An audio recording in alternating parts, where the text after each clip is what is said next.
When Scorpion's family were killed by Sub-Zero, not even death could stop Scorpion's lust for revenge. So what happens when that unstoppable warrior enters the world of injustice? We asked the creator of Mortal Kombat, Ed Boon, and the creative co-lead of DC Comics, Jim Lee. This is what they had to say.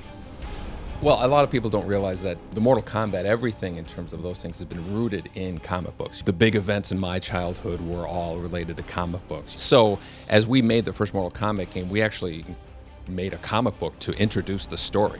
We felt that in doing a DC game, to have a guest character who was kind of rooted in comics seemed like a kind of natural fit for the game.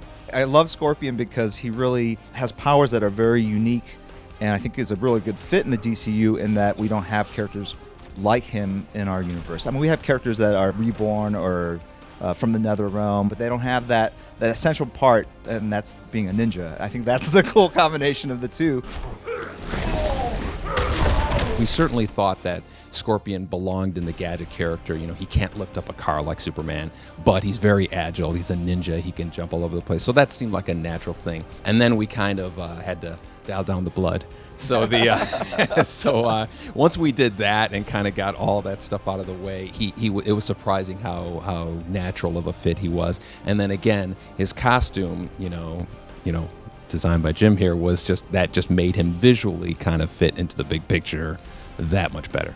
Whenever I redesign anything, and obviously, I knew that you would be seeing the design, of course, and so that adds another level of pressure. But I basically Googled every version of the costume, and then I actually Googled like real Scorpions. I'm sure that your designers did the same, and try to think of other ways to bring those visual elements to a design, but still being true to what you guys had done. So I kind of envisioned a kind of a Scorpion skeletal kind of armor overlay on top of the character. I love that design. Oh, thank you. When we saw the design of Scorpion with the scorpion on his chest, part of us was like, oh, why didn't we think of that? And then another part was just kind of like, what a fantastic way to get him in. Just the idea of having Jim design one of our Mortal Kombat characters is just such a perfect full circle moment for us.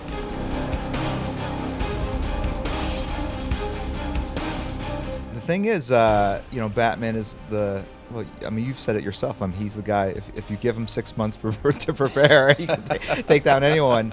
But Scorpion, can he truly be killed, though, really? If you put them together, I just, growing up with Batman, I think it would be a little arrogant to say that a character I was helped in creating would beat Batman. So I'd have to say Batman if I had to choose one.